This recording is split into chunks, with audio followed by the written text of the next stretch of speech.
thank you, gracious hosts here at the Cedars. It's just such a beautiful spot here. Love the hospitality. Thank you all for coming tonight. You know, we've got people in this room who know this issue much better than I do, but I've been given the privilege to talk about it, and so you can correct my errors along the way.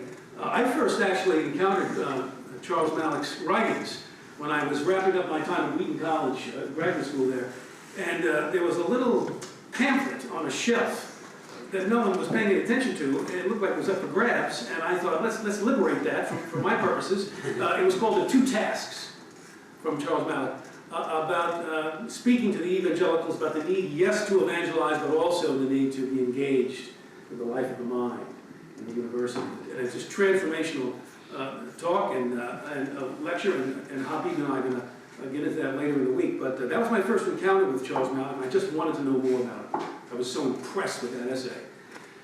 So let's get into it. I think I've been asked to talk for about 25 or so minutes. So just so you know, we'll move along quickly and then take your questions and answers. I will only accept yes/no questions. Well, let's get it. We're on the floor of the United Nations General Assembly, Paris, December 10th, 1948. And the Assembly had just voted to adopt the world's first international Bill of Rights. The Universal Declaration of Human Rights will become a transformational document, the conceptual North Star for the modern human rights movement. And in the preamble to the Declaration, the authors state, quote, "Disregard and contempt for human rights have resulted in barbarous acts which have outraged the conscience of mankind." Let that phrase hang in the air, the conscience of mankind. It was, of course, as Liza alluded, the Second World War, the Holocaust, that put the issue of human rights near the center of the effort to remake the international order. So it would have been inconceivable not to address the question of human rights here in the 1940s, given the atrocities of Nazi Germany, the full extent of which were only becoming known really 1945-46 with the Nuremberg trials. So the conscience of mankind, it seems, was quickened by these revelations, just long enough to reflect on what it means to be human and the obligations we have to one another as members of the same human family. So, 75 years ago, the signatories of the Declaration, 48 nations represented across every continent, approved this international statement of fundamental rights and freedoms that belong to every person regardless of race, gender, or creed. Now, immediately after the vote, the entire UN General Assembly rose to deliver a standing ovation to one of its members, a gray-haired, dignified woman who played a major role in the composition and passage of the Universal Declaration. Her name, of course, Eleanor Roosevelt. Eleanor Roosevelt. After the death of her husband, President Franklin Roosevelt, Eleanor was asked to chair the newly created Human Rights Commission, which was given the almost impossible task of drafting the Declaration. And it's an intensely contentious process going on for months, with the communist states, the Muslim majority states at odds with Western diplomats over much of the document. As the American representative, Eleanor Roosevelt carried the immense prestige of her husband's reputation. However, this may be a little controversial in this room, I don't know, I think she shared some of the weaknesses of his political outlook. I want to take a minute with that because I think it's important to the story. During the Second World War, after the Soviet Union became an ally of the United States in the war against Nazi Germany, Franklin Roosevelt transformed Soviet leader Joeseph Stalin, one of the most vicious, paranoid, and murderous dictators of the 20th century. He transformed him into Uncle Joe. He was Uncle Joe to the American public. FDR told the American people that Joeseph Stalin was a statesman, he was a political visionary who really wanted the same egalitarian society sought by Western leaders. They made a film, a Hollywood film, at the president's orders, more or less, Mission to Moscow. The same director who made Casablanca. They were serious about this. If you've seen Casablanca, that favorite opening scene there, vultures everywhere. Yeah, the same director made that film, Mission to Moscow. Well, like her husband, Eleanor Roosevelt tried to charm Russian delegates on the commission with afternoon teas and dinner parties. It didn't work. Mrs. Roosevelt soon found herself embroiled in confrontation with the Russians. In fact, at the moment she was being honored by the United Nations for promoting democratic principles, the Soviets were staging a blockade of the city of Berlin, 1948. Joseph Stalin was threatening to starve the residents of West Berlin to force the democratic allies out of Germany in order to tighten his totalitarian grip on Europe. He cut off all rail and air traffic to West Berlin, trying to starve them out. President Harry Truman, he had just launched, 1948, the Berlin airlift in June. So American and British planes loaded with food, fuel, and clothing are landing every minute, 24 hours a day, 7 days a week, to keep the West Berliners alive and free. An incredible humanitarian operation went on for about 11 months until the Soviets finally backed down. But the point is, at the exact moment that the UN General Assembly approved the Universal Declaration, the United States is staring down the Soviet aggression to uphold the principles of the Universal Declaration right there in the heart of Europe. That's real life in the real world, right? The moral complexity. Well, during the debates over the content of the Universal Declaration, the Soviets, with their view of the preeminent role of the state, insisted that, quote, social and economic rights be included in the document, along with political and civil rights. Mrs. Roosevelt, a co-author of the New Deal there with her husband, is sympathetic to the Russian appeal, willing to accommodate the Soviets up to a point to get their approval for the document. But as with her husband's negotiations at the Yalta Conference in 1945, the spirit of accommodation doesn't yield much in the way of democratic freedom, I would argue. Mrs. Roosevelt has a hand in this, in that the Universal Declaration not only includes civil and political rights, Articles 1 to 21, but economic and social rights, Articles 22 to 29. And this, historically, represents a radical break from virtually all previous human rights documents, the blending of these two things. Marianne Glendon, in her book, A World Made New, argues that Mrs. Roosevelt's most consequential legacy with regards to the UN was her ability to persuade the State Department to accept the inclusion of social and economic rights in the final version.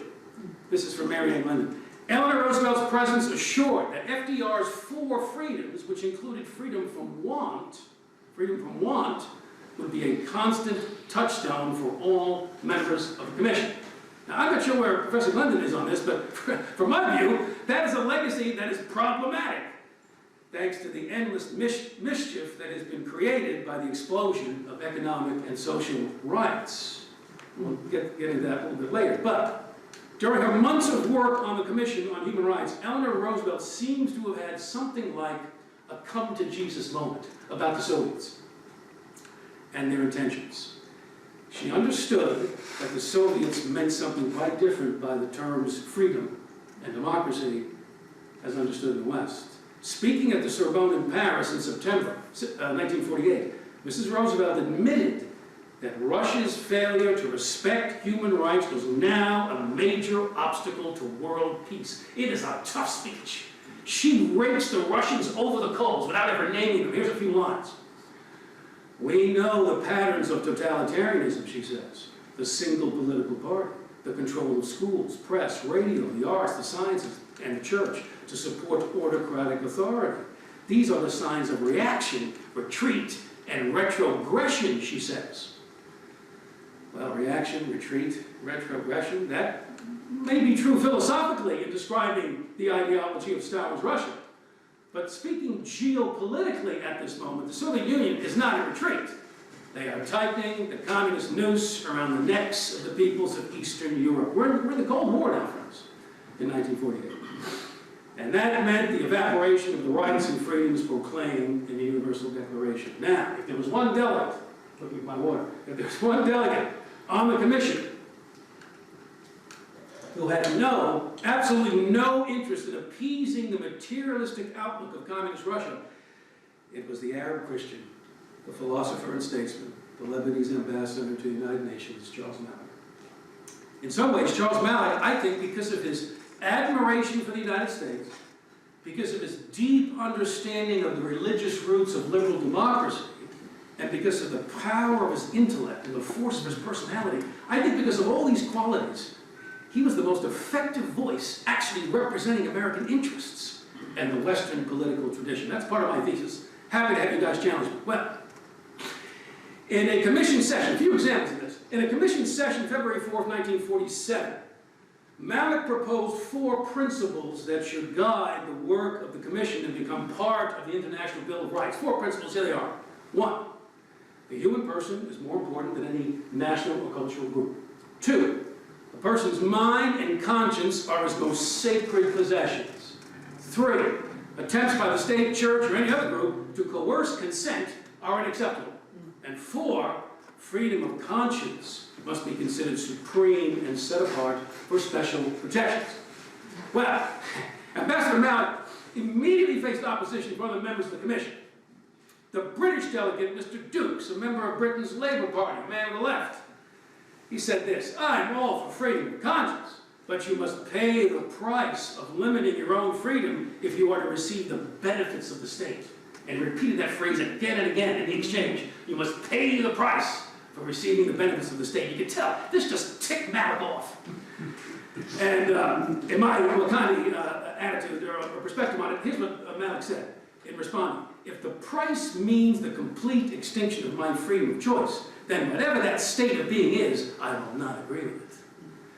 Also reacting against Malik's 4 principles was the Indian delegate, Mrs. Mehta, who said, "We should not enter into this maze of ideology. Too much philosophy, Malik. We can't get into that now."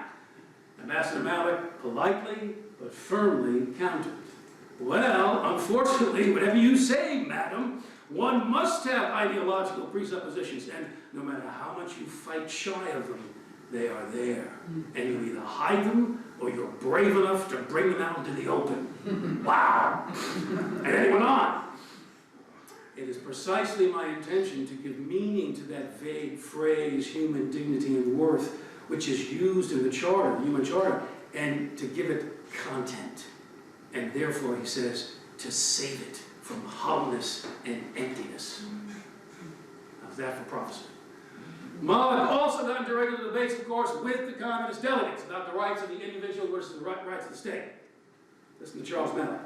"All those who stress the elemental economic rights and needs of man are, for the most part, impressed by his sheer animal existence. This," he says, "is materialism, whatever else it may be called."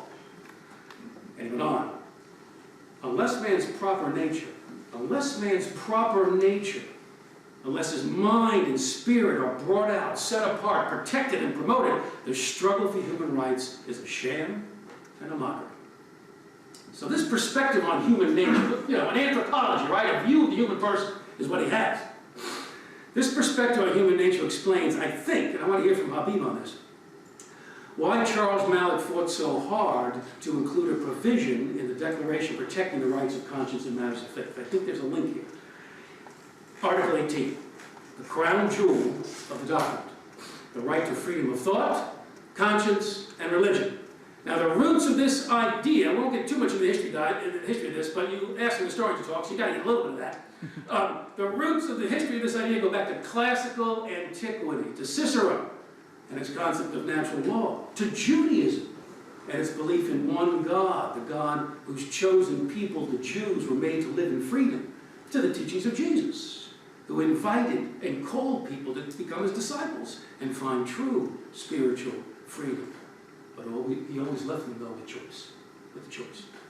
So this belief in the sanctity of conscience, it'll be retrieved and given new life in the 16th century, when a theology professor at Wittenberg defied the most powerful political and religious leaders of his day. To go against conscience is neither right nor safe, declared Martin Luther. Here I stand.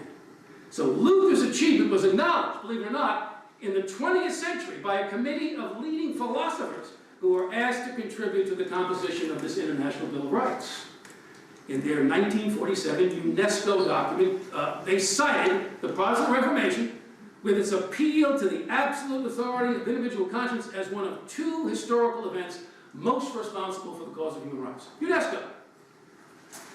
Back to the history here. It wasn't until the 17th century that debates over natural rights, especially the rights of conscience, took center stage politically and culturally. Think about it.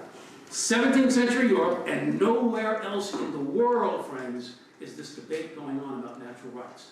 What are they? Who has them? How do we protect them? That is the intense debate going on in the 17th century in Europe, nowhere else.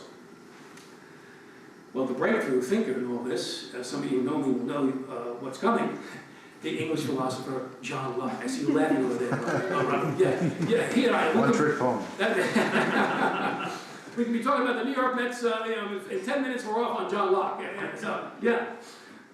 Like no one before him, Locke combined the classical view of natural law, back with Cicero, with a biblical argument for natural rights. In his 2 treatises on government, published 1689, Locke insisted that the central role of government is to protect man's natural rights, life, liberty, property, in the broadest sense, property.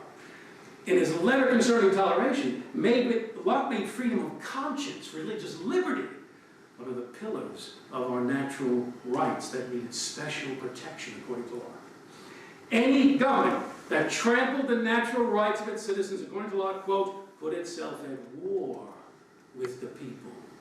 You can understand why the American revolutionaries had Locke's treatise in their pockets. It was this doctrine of natural, unalienable rights that fueled the greatest campaign for human freedom since the Protestant Reformation, the American Revolution. The founders gave us a republic based on the equal protection of our natural rights, equal justice under the law. Friends, this is a new idea in the history of ideas. Well, Article 18, the religious freedom provision of the Declaration, think about it, it wasn't really drafted by Eleanor Roosevelt, you might expect from the American delegate. It wasn't really drafted by the French delegate, René Cassin, who had a great reputation as a human rights guy. It was drafted by the Lebanese ambassador, Charles Malik. Malik argued that human beings possess spiritual capacities which must be respected.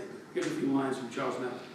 People's minds and consciences are the most sacred things about them, he said. Not their belonging to this or that class, this or that nation, or this or that religion. Well, this is a direct challenge, of course, to Marxist materialism. It's also a challenge to the Muslim world. Listen to Malik again. And there is one point on which we wish to insist more than anything else. You know, if you're a historian, you're reading these documents, that kind of gets your attention. Focus the mind on this point now. Here's what we want to insist upon more than anything else. Namely, he says, it's not enough to be free to be what you are. You must also be free to become what your conscience requires you to become in light of your best knowledge. He's talking about the faith journey here. The faith journey. Malik insisted that Article 18 must include the right to change one's religion. So here's the full text of Article 18. Not long. Everyone has the right to freedom of thought, conscience, and religion. This right includes freedom to change his religion or belief, freedom either alone or in community with others and in public or private to manifest his religion or belief in teaching, practice, worship, and observance. That's Article 18. This was an affront, of course, to Islamic states that treated conversion outside of Islam as apostasy and sedition. And 75 years later, plenty of Muslim states still treat it the same way. But it's obvious to me, I want to hear from Habib on this as well. I think Charles Malik hoped to change the whole intolerant culture of the Middle East. I think it's part of things after with this provision, frankly. His experience in Lebanon as a youth must have been part of the reason. The country is a mix of Islamic, Christian, Arabic, and French cultures. The population is about equally divided between Christian and Muslims. Malik's family members were Greek Orthodox Arabs. He attended an American Protestant mission school. And this is something Habib can share with us, perhaps. He had seen the fruit of religious conversion firsthand. He knew people could change their religious beliefs, and they wanted to. And he wanted to give them the freedom to do it. That's one piece of I think, his impulse, to push for Article 18. But I think there's something else going on, too. I think Charles Malik knew the history of the development of the principle of religious liberty in the West and its deep connection to human rights, the connection between religious freedom and the other freedoms. And I think we've ignored or denied this connection in recent decades. Just a second on this. I need bottles of water on both sides. The prestigious Harvard professor, Michael Ignatieff, for example, big guy on human rights. He was involved in the responsibility to protect doctrine at the core of that whole effort. When do nations get involved in trying to stop genocide? Ignatieff was at that effort, the center of that effort. He has criticized the attempt to anchor human rights in transcendent religion. Here's a few lines from the Harvard professor. Elevating the moral and metaphysical claims made on behalf of human rights may be intended to increase its universal appeal, he says. In fact, it has the opposite effect, raising doubts among religious and non-religious groups who do not happen to be in need of Western secular creeds. Well, I think there's a problem with this approach. There's two at least. First, it ignores the actual history of the idea of natural rights as the basis for a political society. It just gets its history wrong. The triumph of the concept of individual human rights was not the product of the secular Enlightenment. It wasn't. It was rooted in the Jewish and Christian traditions. That's the first problem. The second problem with the secularization of human rights is that it has contributed to a state of hypocrisy and moral confusion. We'll get into that. I think it's also important to say, though, before we try to wrap things up here, that the influence of the Universal Declaration of Human Rights, it has been immense on the world stage. Its language affirming the equal and inalienable rights of all people has influenced scores of post-war, post-colonial constitutions and treaties. You can see the influence in the language. Drew University's Johannes Morsnick has called the Declaration the secular Bible for literally hundreds of advocacy groups, thousands of foot soldiers in the field. I think that's right. The Declaration has inspired the development of several other international documents aimed at promoting its principles. The International Covenant on Civil and Political Rights, the UN Declaration on the Elimination of All Forms of Intolerance, the Vienna Concluding Document. You can go on about the documents, its influence, but the point is, the standards expressed in these documents, they don't carry the force of law, but they've been shaping international protections for religious liberty for decades. That's a big deal. Something else by the United States in this achievement. The United States is the key player here at this moment in time. It wasn't happenstance, it wasn't an accident. Here's how Charles Malik described the role of the United States in bringing about this remarkable document, reflecting on it a few years later. Let me quote a few lines from Charles Malik on this, who had spent much time in the United States, of course, working with delegates, meeting Americans. The American spirit of freedom, tolerance, largeness of heart, and profound respect for individual human beings permeated and suffused our atmosphere all around. It was an intangible thing, he said, but a most real thing all the same. We imbibe this spirit in restaurants, in the streets, but above all, in dealing with and talking to American men and women of every stripe and on every social level. A few more lines. I cannot imagine a document on human rights and fundamental freedoms of the importance and breadth of our Declaration arising in our age without the sustaining support of this spiritual background, he says. I cannot imagine the Declaration coming to birth under the aegis of any other culture emerging dominant after the Second World War, the United States. Tremendous influence. Well, the Declaration combines elements from, you could argue, from Magna Carta, the French Declaration of Rights, but of course, the U.S. Bill of Rights. The proclamation about protecting the right to life, liberty, equality under law, freedom of speech and assembly, freedom of religion, prohibitions against slavery, torture, arbitrary arrest. These protections, friends, we take it all for granted now, but they represent centuries of moral and legal development in the West. So yes, this was a remarkable achievement to get this statement from non-Western countries. That's the good news. Now, the not so good news.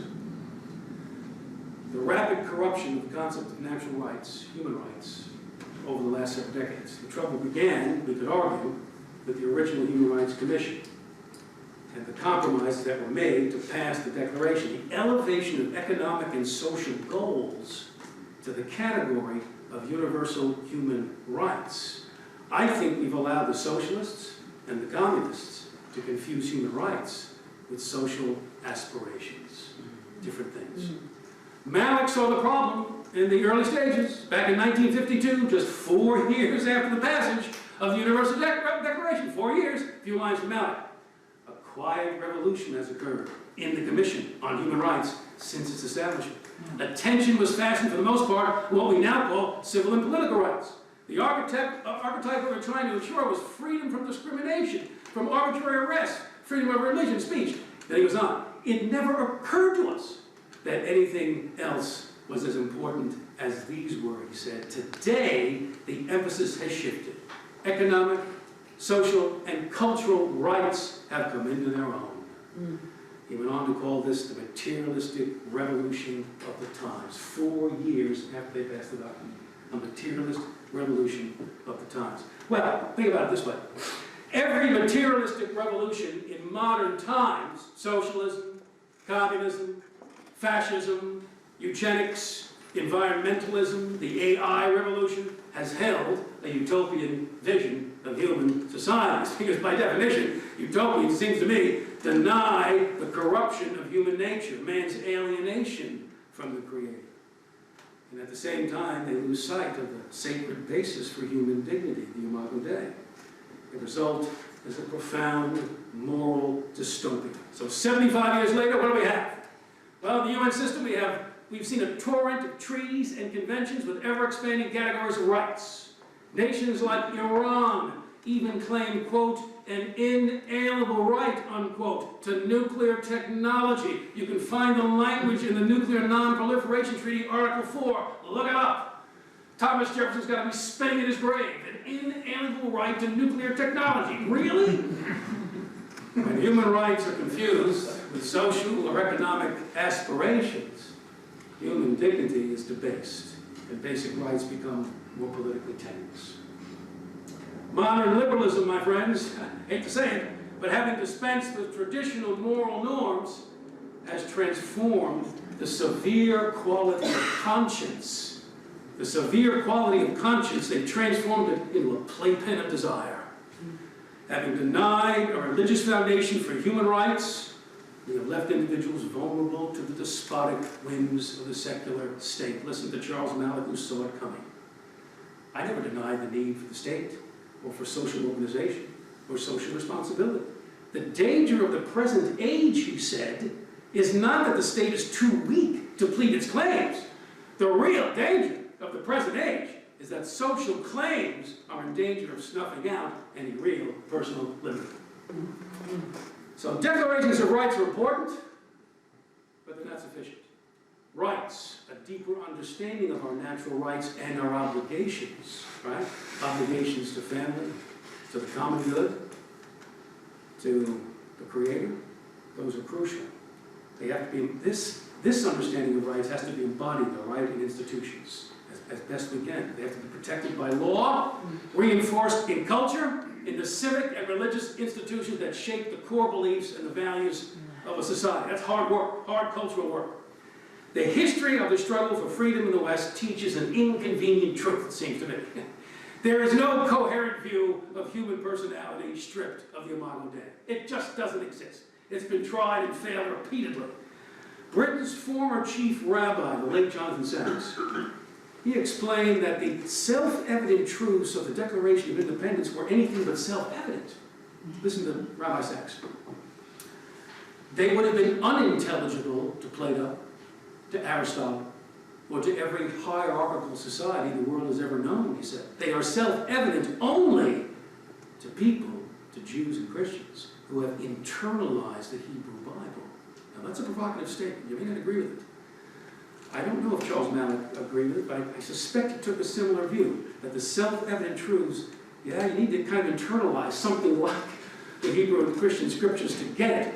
Charles Malik observed that the cynics and skeptics of the late 19th and 20th centuries ridiculed the classical ages of faith, the biblical tradition. And that, he said, was a dangerous mistake. Listen to Malik. They are now paying the price of their faithless superficiality by landing in the middle of the 20th century in one of the most fearful ages of faith the world has ever known. Let that phrase hang in the air. The most fearful ages of faith in the mid-20th century. What's he talking about? The political religions of the 20th century. Communism, fascism, etc. That's what he means. He goes on. Faith has come back on man with a vengeance. The vengeance of the dark and the primitive. It is dangerous to neglect the mind and spirit of man. It is dangerous to poke fun at the logos, he says. The neglected logos will always avenge itself by perverting both itself and the world. Now, friends, if this is true, if he's right, then the cause of human rights cannot prevail in an utterly materialistic culture. It can't. The sublime doctrine of human dignity emerged where? From the rugged soil of biblical religion, and nowhere else. Nowhere else. So if it's to be renewed, it has to draw life from the waters of Sinai and Jerusalem. Well, may we all learn to drink more deeply from those waters and to help our neighbors and our nation to do the same. Thanks for listening. That metaphor much further, but it's been really an honor and a pleasure for us to do this work, and it is particularly appropriate, Joe, I thought of this as I'm sitting there, that you are the person giving this speech, and I'll explain why. Actually, I found the evidence on my phone. Let's see it. It was early 2015 when Joe and I, talking about a magazine that has since also been born, Providence, which was a project between these three guys, a journal of Christianity and American foreign policy. And it was in the course of that conversation, I remember you saying, we should call it Article 18. Yes, that's right. And I said, wow, that's funny. Why do you say Article 18? And he started to explain why he loved this part of the Universal Declaration and mentioned briefly Charles Malik. And I, at this point, had become kind of my own disciple of Malik. Separately, found an essay he wrote in the last chapter of an anthology on Arab nationalism. Very different than the two tasks, but same premise. Yes. And Joe said, as a matter of fact, I know Charles Malik's son, Habib. Would you like me to introduce you to Habib Malik? And it was like, Elvis Presley's still alive. That's how I felt. And I was like, I really know him? I was like, absolutely. So I found it was February 27, 2015. You wrote, hey Habib, we just want to introduce you to my friend Robert Nicholoson. And that was the beginning of this whole story. That was how I met Habib. 2020, we had the idea to do the Charles Malik Institute. Liza came on. Liza, when did you, 2021? For CNI, yes. Okay. And the rest is history. So it's been an amazing ride, and it's all thanks to you, Joe. So I'm here to serve no purpose other than to point at you, and you can ask the questions. So please, with that, let's open it up for questions. You challenge all of Joe's theses. Also, Habib is here. I'll say a word about Tony Nasrallah. He's a very humble guy, modest guy. He is, I think, one of the foremost experts on Charles Malik, having been someone who encountered him firsthand, and someone who's, I think, mined his writings as much as any one person could. So questions are suitable for all three gentlemen. Please, of course. Could Habib and Tony tell us more about Charles's personal spirituality and his life as a churchman, and how that shaped his life as an academic and a statesman? Sure. He grew up in a small village in North Lebanon, which was solidly Greek Orthodox. And he learned the faith from his paternal grandmother as a young boy, and he actually served every Sunday in church, in the Orthodox church, as an altar boy for a number of years. That's one. Later on, the interesting thing about him is that he developed a very ecumenically open form of Christianity. He was Greek Orthodox to the bone, to the very end. And he loved the liturgy, and he embraced it, and the great church fathers and the saints, everything. He was also deeply immersed in Catholic theology and philosophy, more particularly in the medieval scholastics, Thomas Aquinas, and that entire synthesis of the ancient Greeks, Aristotle specifically, with their timeless wisdom and how it harmonizes with Christian dogma. And Charles Malik endeared himself to the Protestants because he was immersed on a daily and existential basis in Scripture. I remember growing up and observing the discipline he had to read 14 chapters of the Bible every day, from both the Old and New Testament.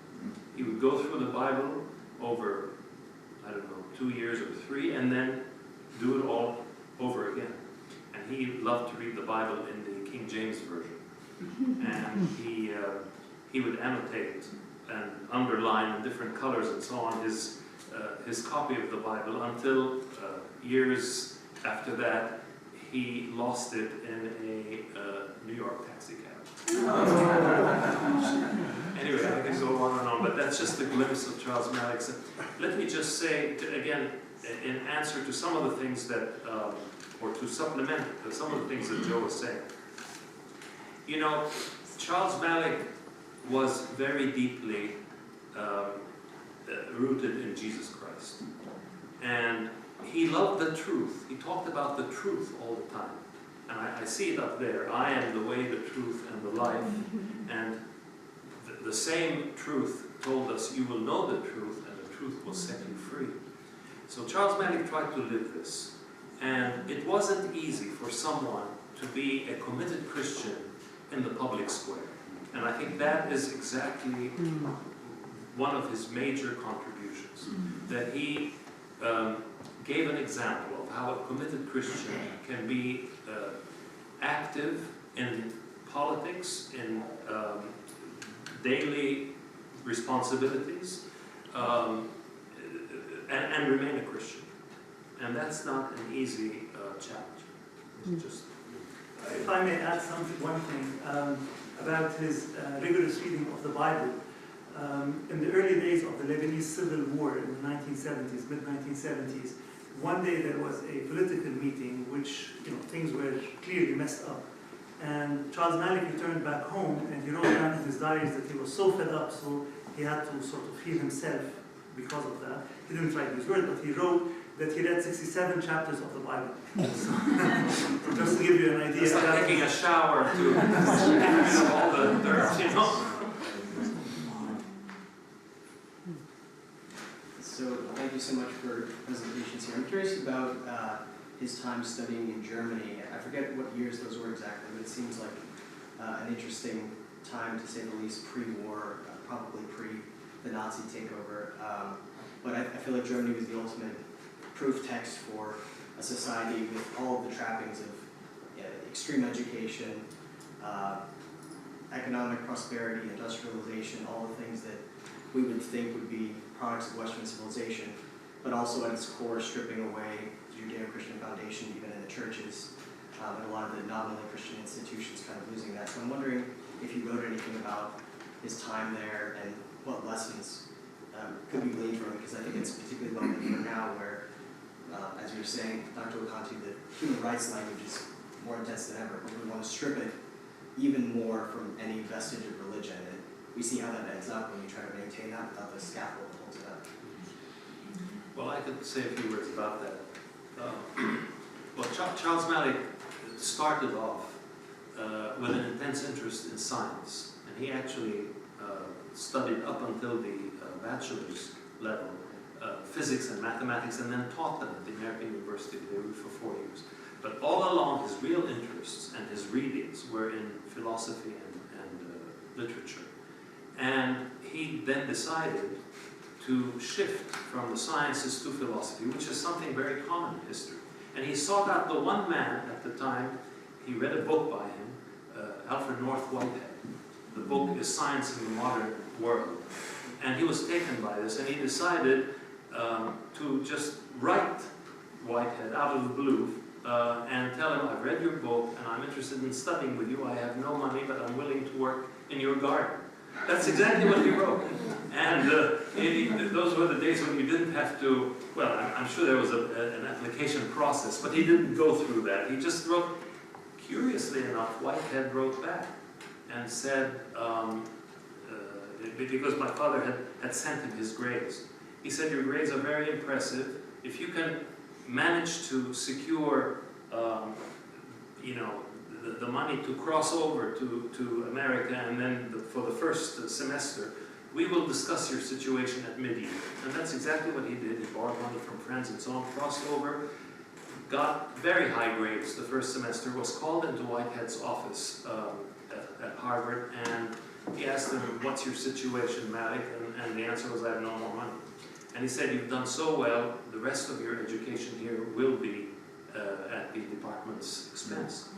And that's where he got, I'm coming to your question about Germany, that's where he got the highest scholarship to go anywhere in the world for 2 years and study under anyone he chose. And he chose Martin Heidegger because he always had this existential phenomenological inclination. I mean, he was grounded, among other things, in the ancient Greeks, but also in modern Christian existentialists like Pascal, Kierkegaard, Dostoevsky, and so on. So he went. Unfortunately, he went to Germany in the 1930s, after 1933, which is when the Nazis came to power. And he was supposed to be there for 2 years. He only lasted 14 months. He actually came back and gave a talk at the Harvard Faculty Club entitled "My 14 Months in Germany." And, you know, he looked cynical, obviously. And so he was easily mistaken for being Jewish. And there's one famous story where he was walking in the evening after it had rained in Freiburg. That's where Heidegger was teaching. And from the other side of the street, this general-looking military guy with very thick boots was coming. And when he reached next to Charles, my father, without saying a word, he turned around and kicked him in the leg. And my father fell down writhing in pain, and the man just continued walking. And my father, I remember, would raise up his trousers and show us the scar on his leg right here. Anyway, so that was one incident, and it got very oppressive because everywhere he would see signs in German saying, "Das ist nicht der Weg nach Palästina," meaning this is not the road, the way to Palestine. In other words, Jews, get out of here. Hitler's speeches would be blaring everywhere. One time he actually fled into the Black Forest to escape the blaring radio, only to hear it again deep in the forest. Some peasant had it on very loud. Anyway, so he finally returned. It was too oppressive. He returned to Cambridge, Massachusetts, and wrote his dissertation, which is, Tony and I published it in 2016. He hadn't published the Whitehead portion of it. The Metaphysics of Time and the Philosophies of Whitehead and Heidegger. The Heidegger portion has just appeared just a few months ago. So that was his time in Germany, and that was an unfortunate timing because of the Nazi, but also it was a great experience for him. I mean, look, he is the principal author of Article 16 on the family and marriage. And I know that he had in mind, of course, the communist Marxist rejection of the family. He was steeped in knew very intricately dialectical materialism, therefore he knew how to refute it in speech after speech. But I'm sure he had the Hitler Youth in the back of his head as well. In other words, these totalitarian ideologies will take your children and shape them in ways that they become unrecognizable, whether it's the communists or the Nazis. So, do you want to add anything to that, Tom? No? Yeah, it's powerful. I wonder if you could repeat your thesis in the middle of the speech and have a little conversation around that. What was my thesis? Well, you had several, but the one I think you're talking about how the economic and social things. and he saw communism coming, and there was a wording you had that was intriguing of what was going on in the Secretariat.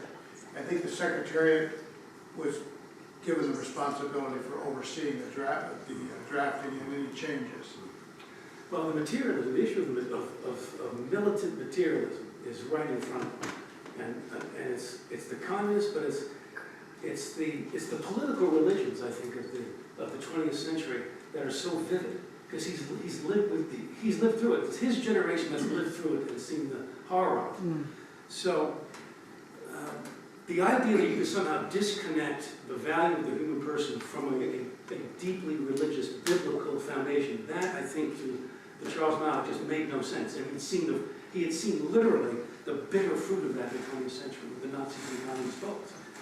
So anti-Christian in the fundamental outlook. So he's just so determined to make that case and make that argument again and again, pushing back against that materialism in any form that it took, which I just think was so impressive. And he was polite and diplomatic, but he was also, very, very, very, very sober about what the consequences were if these ideologies held sway. But they had to make compromises, right, to get Yeah. agreement. At the end of the day, they made these compromises about what's going to be considered a right as opposed to a social aspiration. And those compromises, I think they just come back to haunt us. Maybe they were completely unavoidable. I wasn't there. You know, there are all kinds of constraints on people, on statesmen that we don't know 75 years later. The emotional constraints, the political constraints that are on them. You have to make these compromises and get some kind of agreement to do some good, right? At the end of the day, I've been so impressed though by speech after speech by Charles Malik, engagement after engagement. He doesn't bend on the fundamental moral or religious principle at the root of the thing. He doesn't soft sell it. He just keeps coming back with it, which is just so impressive. Yeah. And we just have nobody like him. We have no one like him on the American side that I can think of as a statesman in that way. Unashamed, unabashed about that connection, that moral and religious connection. Joe, there was a discernible tension in your speech between natural rights, John Locke, and where you ended with Rabbi Sachs. These things are not self-evident to many, many people. Yeah. And which do you believe? And which did your father believe? I have gone back and forth in my mind in that statement from Rabbi Sachs. Are self-evident truths not self-evident? Unless you have this Judeo-Christian foundation. I'm not sure I agree with that. And the reason I say that is when I think about what C.S. Lewis wrote about in The Abolition of Man or the opening chapters of Mere Christianity. He was clearly trying to make an argument for a universal moral law, some self-evident moral truths that he thought people without any faith background could respond to. That was his goal in those works. And it seems to me he had some success, what Lewis called the Tao, the universal moral law, the sense of ought. So I'm more in the Lewis camp, I think, than in the Rabbi Sachs camp, but I'm open to being challenged on it. I'm in the Rabbi Sachs camp. So, Habib, with the present state of human rights in the UN, speculate as to how it's going to go forward. There's things like Iran pretending to be, this is chaotic. This is ridiculous. Upside down, inside out. Yeah, but let me just pick up on what Joe was saying, because it's also part of the answer to your question. Look, I cannot completely concur with Rabbi Sachs, simply because I very clearly see clarity on natural law and on human dignity in something like Sophocles' Antigone, which is neither Judeo-Christian, but which is harmonizable. This is the beauty of the, if you like, of the medieval scholastic enterprise, to pick out truths, pre-Christian, articulated truths, and find harmony with Christian doctrine. So the problem is today. Today is when the clarity is gone. 5 minutes ago, metaphorically, it was very clear to us what biological reality is all about. For millennia, we knew what women are and what men are. We may have abused certain rights of women and so on. Sure, that's part of the tragedy of the fallen human condition. But to have no clarity on that anymore, or suddenly to begin to doubt that, is part of the collapse in the West, the decay, the accelerated decay. To me, this is an age of mediocrity and distraction. And distraction leads to mediocrity, because people aren't reading anymore, or if they're reading, they're reading the wrong things. Nobody's looking at their phone and reading Aristotle. Unfortunately, they're reading anything else but. So, yeah, I mean, Iran, and before it, I think at one point Syria, to be on the Human Rights Commission, this is a travesty. But again, this is one of the indications of how collapsed things have become. We talk about rights. There are pseudo-rights today being peddled. The right to abortion, the right to euthanasia, the right to assisted suicide. There's something in Canada called MAID. You've heard of MAID, M-A-I-D. Medical Assisted assistance in dying. These are abuses of rights coming at us, coming at parents and their children in the guise of rights. They are wolves in sheepskin. I couldn't agree more, but the more you go on, the less obvious natural law is. No, The Tao is. Yeah. The problem is this age. It was obvious in the Christian period. We live in a post-Christian world, unfortunately, in the West. In the Christian period, it was obvious, and guess what? In the pre-Christian period, I started with my talk, it was obvious. To some. To a lot of, well, I mean, to Aristotle certainly, but to Sophocles in antiquity, it was obvious. To Cicero and the Stoics, it was obvious. And then, of course, the Christian period. It's only in the last 5 minutes that it ceased to be obvious. But Thomas Jefferson comes close to this argument that you're pointing out when you said, God who gave us the life and liberty, can the liberties of a nation be secure when we have removed a conviction that these liberties are a gift of God? I mean, it comes close to this idea of revelatory truth and our understanding of these rights. What is human dignity from a Judeo-Christian perspective? It's 4 things, right? It's an immortal soul, it's reason, it's a conscience, and it's free will. These 4 things are what give dignity to this creature called the human person. And without that, without clarity on those basics of human dignity, we can't have human rights. It's impossible. You know, Well, we get pseudo rights. Maybe now you're talking Rabbi Sachs like. Yeah. So I want to just throw something out that has to do with the mission of the Charles Malik Institute. So that, as Liza mentioned at the beginning, or I think actually, Chris, it was you who read from this plaque, this idea of leadership and specifically crisis leadership.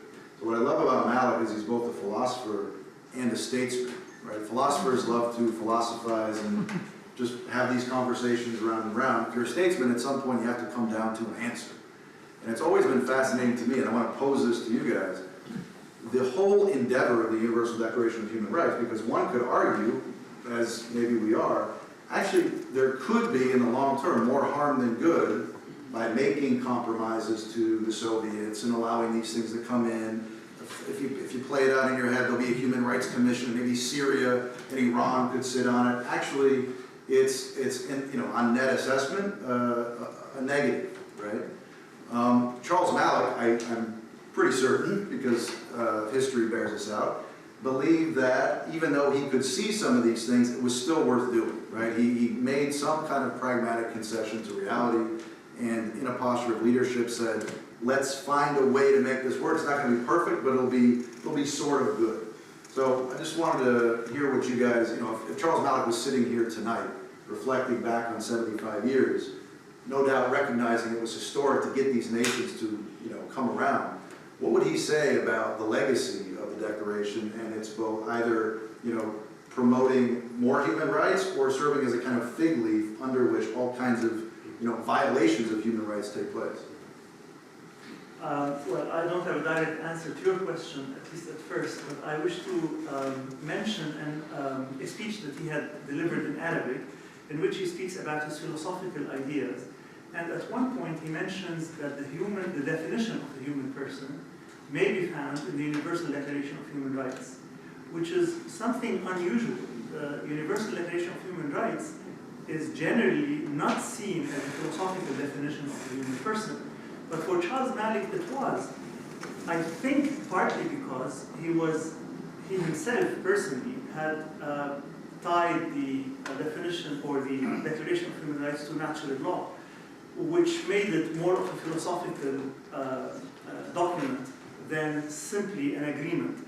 In other texts he speaks about the difference between natural law and positive law, and how the declaration itself is more of a natural law and less of a positive law. It's not just an agreement. In other words, the declaration is more of a discovery than an invention. So the rights are there. Societies, governments, etc. might have violated these rights, but they existed in the human person as long as the human person was a human person. that was an important, essential contribution of Charles Malik to a great extent Professor Loconte highlighted. So I'm sorry for not answering the question directly, but I thought this should be brought up here. Robert, your point is very well taken. Joe emphasized something true about Charles Malik, that he never wavered on the essentials. In the fall of 1948, went over every word and comma of the Declaration to present it for a vote in the General Assembly. He was the president, and he noticed quickly that the Soviets were trying to run on with endless speeches, trying to take a vote on every article, trying to rewrite everything. Of course, they were trying to knock out the whole thing. So he decided he's going to use his prerogative as president. He obtained for himself a stopwatch. And he said, look, every delegate here, and he looked at Pavlov, who was the delegate of the Soviet Union, the largest country. He said, every delegate here has 3 minutes. And then when your time is up, the gavel comes down, and it's the next person's turn. And had he not done that, it would have gone into the Berlin crisis and God knows what, maybe even the Korean War. So, so he was very much aware of the ivory tower professor and the limitations of that. And at the same time, you're much more of a completed human person if you are able to bring your experience and your responsibilities in day-to-day living to bear on the thoughts that you have and the intellectual training. And maybe also a quick partial answer to your question too. Charles Malik said explicitly, this is not a legal document, but by everyone signing on to these essential principles, and he has the political and civil rights in mind. Once you sign on and say you agree to these things, freedom of speech, freedom of assembly, freedom of religion, the right not to be arrested and tortured, once you sign on to that, now there's a standard your government has signed on to. And now the people under that regime can start to think about that and think about the gap between what they are promising and what is actually going on. And that's been having a moral effect on those nations. And I think history does bear out that. You could argue that those principles embedded and now made known, not just to governments, but to individuals who live on those governments, that has made a difference on the ground there. You know how history bears them out? History bears them out because nobody refers to the 1966 covenants. Right. He was very excited about those covenants initially. Then he wrote in his diary at one point that he became disillusioned, and we saw what happened. The countries that signed the covenants, which are protocols that are binding to the signatories, unlike a moral declaration like the Universal Declaration, they found a million ways to create loopholes. Many countries would sign on and then they would say everything in this covenant is subject to the laws of the state. You can drive a truck through that loophole, right? But really, the two major movements in the 20th century that got rid of communism and apartheid in South Africa, the banner that they held up was the Universal Declaration. Nobody talks about the 1966 covenants. And the interesting thing is that the Universal Declaration of Human Rights is not binding, while the 1966 is binding. But the more famous one is the non-binding one. As one scholar once made the comparison, it's like someone who was first engaged and then got married, but then kept on celebrating the engagement rather than the marriage. I want to, there'll be some time afterward, hopefully you guys can come up and meet our speakers. Before I say those words, yes sir, please. Just wanted to get a quick comment on our previous discussion. I did my PhD work on conscience, so I tend to think about it through that window. If you look at the end of Romans 1 particularly, it gives a long list of things that people, it says know that they're wrong. And in the whole context, this is that which comes from the outside in. That's another whole discussion, I can show that. But it says about all these things that even though they know these things are wrong, they not only teach others to do, and they go against it. And then, of course, in Romans 2, you've got the law written on their hearts. So that the reason that the Tao, the natural law, strikes home is because there's something both from the outside and from the inside that speaks to the conscience. there's a kind of moral structure that's there. Even though people repress it, they repress the truth and unrighteousness, it says in Romans 1, it's nevertheless the root of it that comes out in all human beings, no matter how distorted their philosophy, is in the conscience. And so that's the root in our human nature for the natural law. Yeah, I don't think Lewis develops that really in Abolition of Man, as I remember. But I don't think he would have denied it if you'd have brought it up to him. That's a good note, that's a good note. Well, I want to give these gentlemen one last word, all three of you. If Charles Malik was here, channeling his spirit, what would he say? And you can even throw some of your words into it. What would he say? He would definitely be shocked, although he was in a sense prophetic in much of the things that he said. I mean, he could see how, to what direction the world was heading in many ways, but I think it went in an exponential speed that he couldn't really, I don't think he imagined that it would be that dramatic in such a short interval. Joe. Well, that's a wonderful question. I think it's good to step back into his moment in time and remember what did it feel like to have learned about the atrocities of the Nazis in such a fresh way, 1945, 46, the Nuremberg trials for the first time. It's all being laid bare.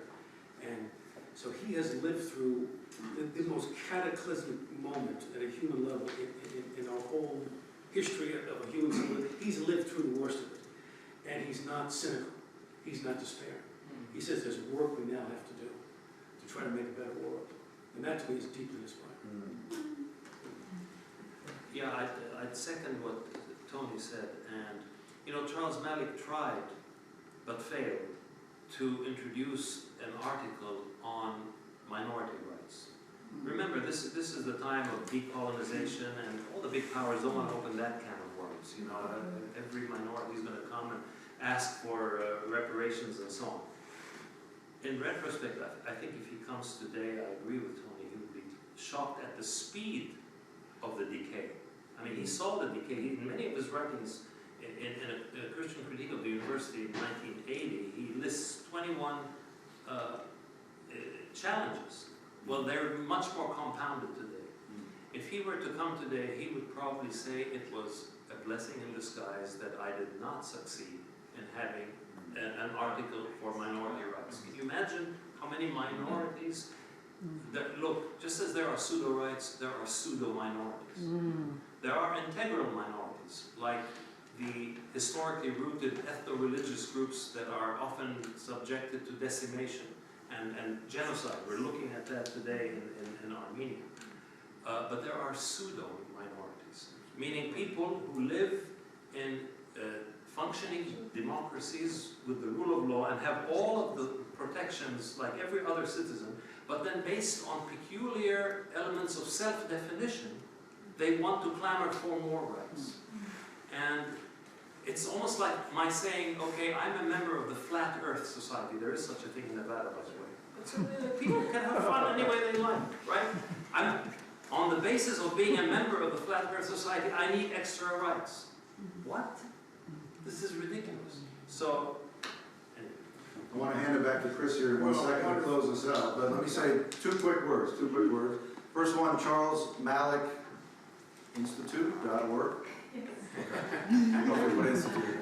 So one of the cool things that we've been doing with this institute is finding, discovering, unburying all of this tremendous material that this man wrote. There's like 133 linear feet in the Library of Congress, boxes and boxes of things that this man wrote that nobody's looking at, right? And we are going through it, finding the best stuff, putting it online. You can find all of it. It's resources for teaching and your own personal devotion and all of that. There are also, there you can sign up for updates for the events that we're doing, like the ones we're doing this week in DC. I want to thank you all. Thank you, Joe, for that stimulating talk. That was terrific, and thanks for starting all this. I do want to say a special word about this young woman, Liza Ashley. She was my student once upon a time, my best one in that class. And then one thing led to another. She's running this institute and doing an absolutely terrific job. Liza, great job tonight. Yeah, very good.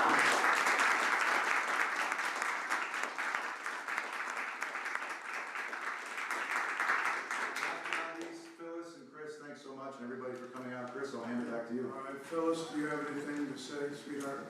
I don't, just welcome to refreshments. We hope you won't leave. Come back into the great hall and enjoy refreshments with us. I would like to close this time with a prayer. That's what I'm calling. It's calling. Father in heaven, a simple prayer has come to mind.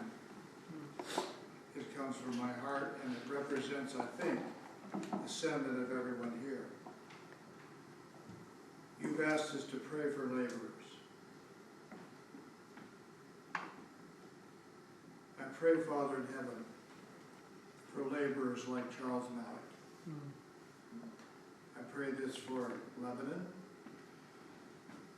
for the countries represented here. And in a time like this, raise them up, O Lord.